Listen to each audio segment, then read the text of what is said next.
I met Ligeia a long time ago, but I can't remember when or exactly where. My memory isn't very good because I've been through a lot of suffering. Ligeia was a special person to me. She was very smart, beautiful, and her voice was like music. I think I first saw her in an old city near the Rhine River. She came from a very old family. Ligeia was always focused on her studies, and I can only remember her because of her name. I don't remember her last name, though. Maybe she never told me, or maybe it was a test of my love for her. I can't remember the details. But I remember her well. Ligeia was tall and thin, and she got even skinnier as she got older. She moved so quietly, like a shadow. I could only tell when she came into my study by the sound of her soft voice and her touch on my shoulder. She was incredibly beautiful, like a dream. Her face was different from what people say is beautiful, but I loved it. Her forehead was perfect, her skin was like ivory, and her nose had a unique shape. Her hair was black and curly, like the petals of a hyacinth flower. Her lips, teeth, and chin were all perfect. But what really stood out were her eyes. They were bigger than most people's eyes and were very black. They had long, dark lashes. Sometimes, especially when she was excited, her eyes seemed even larger, and she looked like a heavenly being. I couldn't find any ancient models for her eyes. Her eyes had a unique expression that I couldn't quite understand. I thought about it for a long time, trying to figure out what made her eyes so special. I couldn't find the answer. Sometimes, when we try to remember something we've forgotten for a long time, we feel like we're almost there but can't quite remember it. This happened to me a lot when I tried to understand the expression in Ligeia's eyes. I felt like I was getting close to understanding it, but then it slipped away. What's even stranger is that I started seeing similar expressions in ordinary things. Like when I looked at a growing vine or watched a butterfly, I felt that same feeling. I even felt it in the ocean and when I saw a falling star. Sometimes, I saw it in the eyes of very old people or certain stars in the sky. It also happened when I heard music from stringed instruments or read certain passages in books. Ligeia was very smart. She knew a lot about many things, especially ancient languages and modern European languages. Her knowledge was impressive, and she was never wrong when it came to scholarly topics. What's interesting is that I didn't realize how vast her knowledge was until later. She had a unique intensity in her thoughts, actions, and speech. But this intensity was often hidden beneath her calm exterior. Ligeia was also very passionate, more than anyone I've ever known. But it wasn't easy to see because she appeared so calm on the outside. Her eyes, her voice, and the words she spoke were all mesmerizing. I couldn't estimate the depth of her passion, but her eyes were the key to understanding it. I should also mention that she was my guide in the world of metaphysical study. Her presence and her readings made complex ideas clear to me. Without her, I felt lost and like a child stumbling in the dark. But as time passed, my hopes started to fade.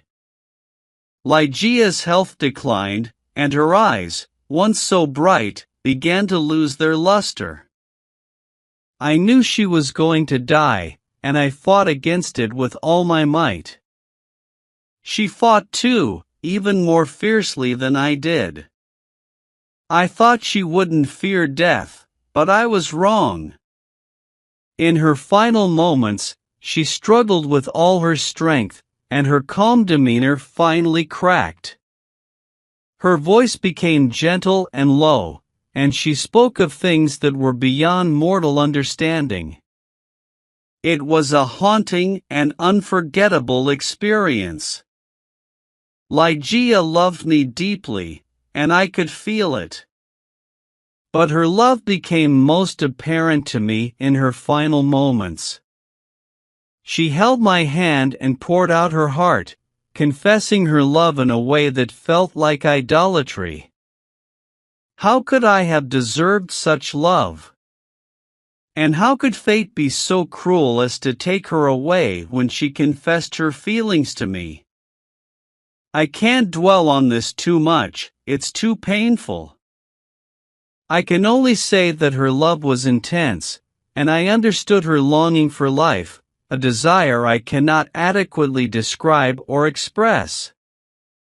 On the night she passed away, in the middle of the night, she called me to her side and asked me to recite some verses she had written a few days earlier. I did as she requested. Her words left a deep impression on me. Ligeia was very emotional when I finished reading the verses. She jumped up, raised her arms, and said loudly, "O God!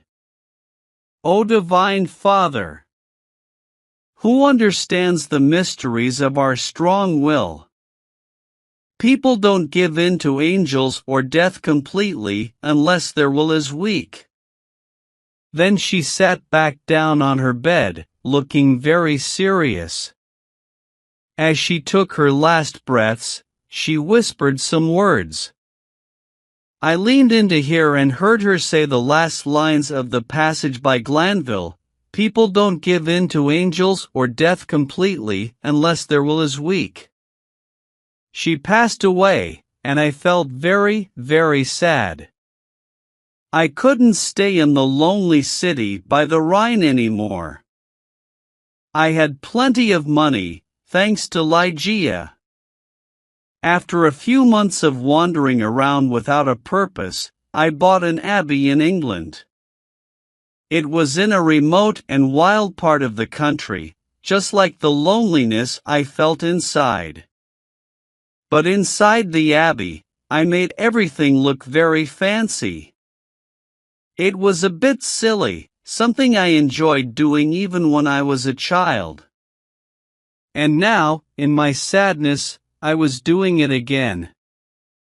Opium was affecting my choices, and my dreams were making me do strange and extravagant things. Let me describe just one room, the most cursed of them all, the bridal chamber where, in a moment of madness, I brought Lady Rowena Trevanion as my bride after Ligeia's death. I remember every detail of that room. It was in a tall part of the abbey, shaped like a five-sided room, and it was quite big. The only window was a very big piece of glass from Venice, tinted gray, so the sunlight or moonlight made everything inside look a bit scary. Above the window, there was an old vine growing, climbing up the walls. The ceiling was made of dark wood and had lots of patterns on it. In the middle of the ceiling, there was a big golden thing hanging from a long chain.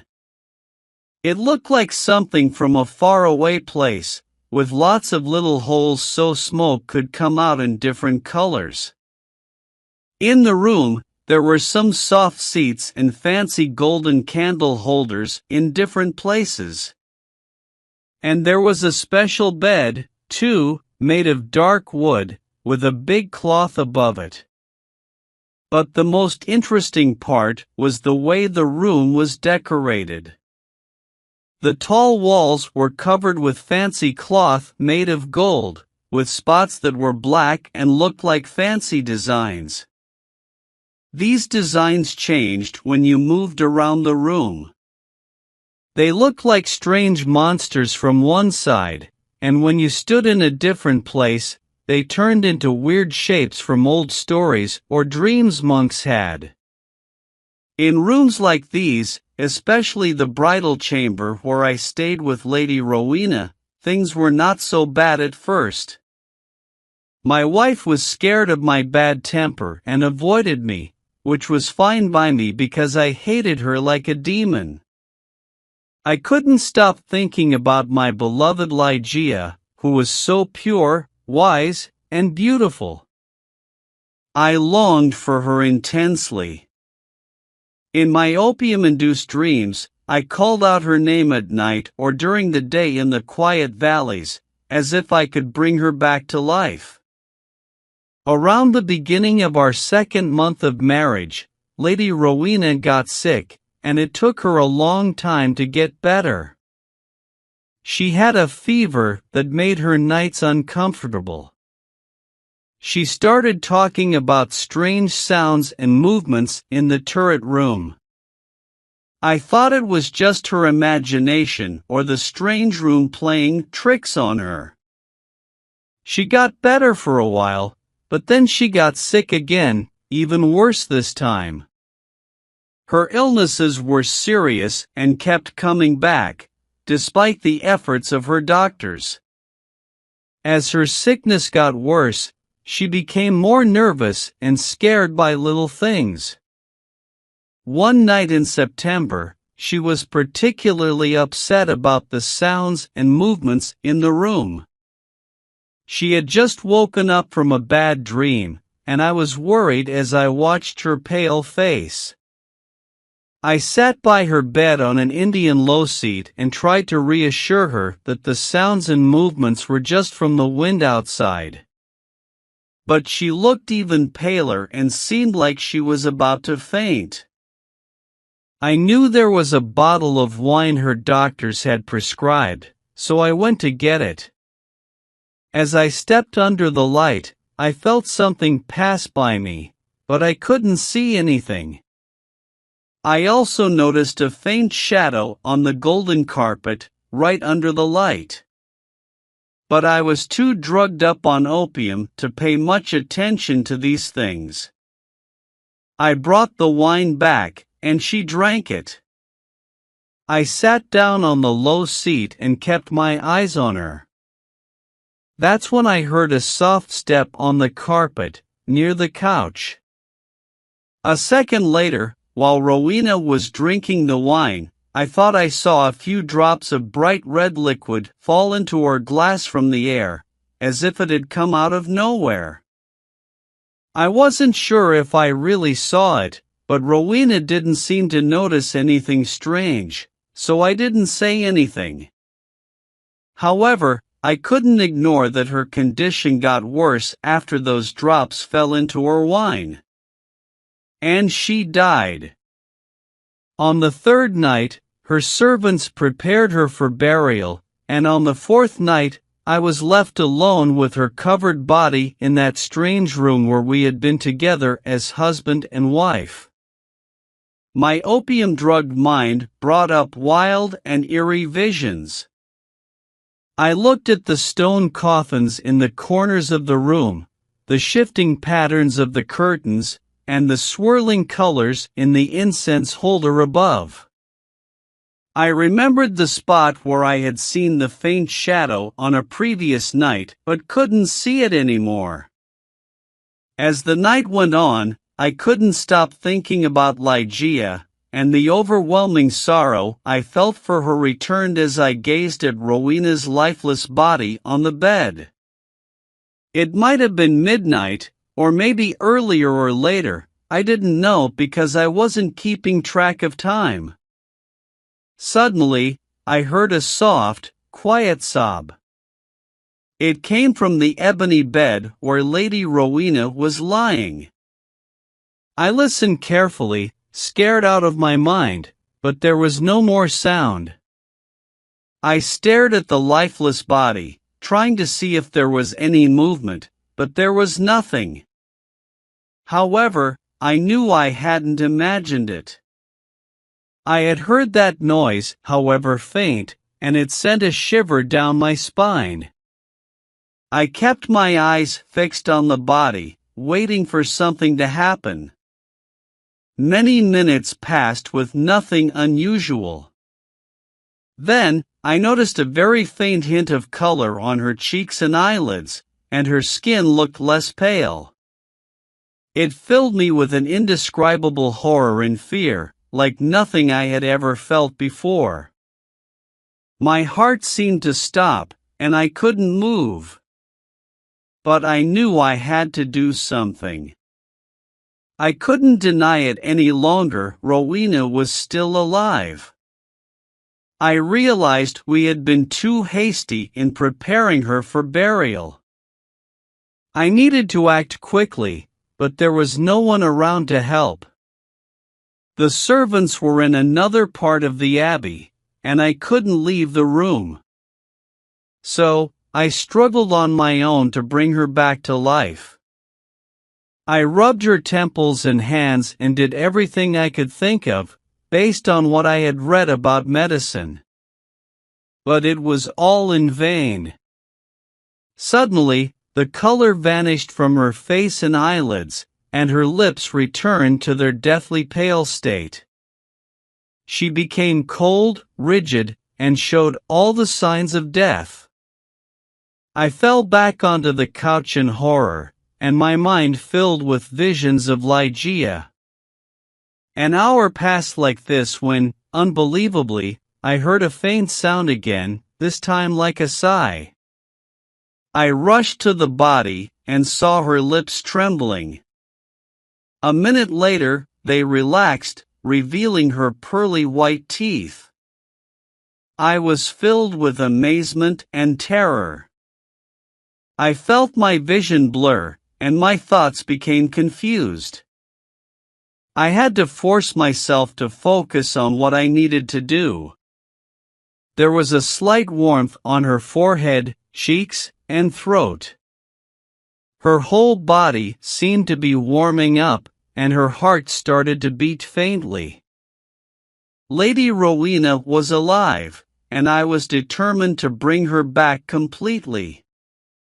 I did everything I could, based on what little I knew about medicine, to revive her. But it was hopeless. Suddenly, all the color left her, her heart stopped, her lips turned pale, and her body became cold and lifeless once again, just like it had been for days. I fell back on the couch, overcome with exhaustion and despair. I was lost in my thoughts of Ligeia when, for the second time that night, I heard a soft sound coming from the direction of the ebony bed. But why should I describe in detail the unspeakable horrors of that night? Why should I tell you how, time and time again, until just before dawn, I witnessed the terrifying drama of Lady Rowena's revival, each time ending in an even more hopeless death?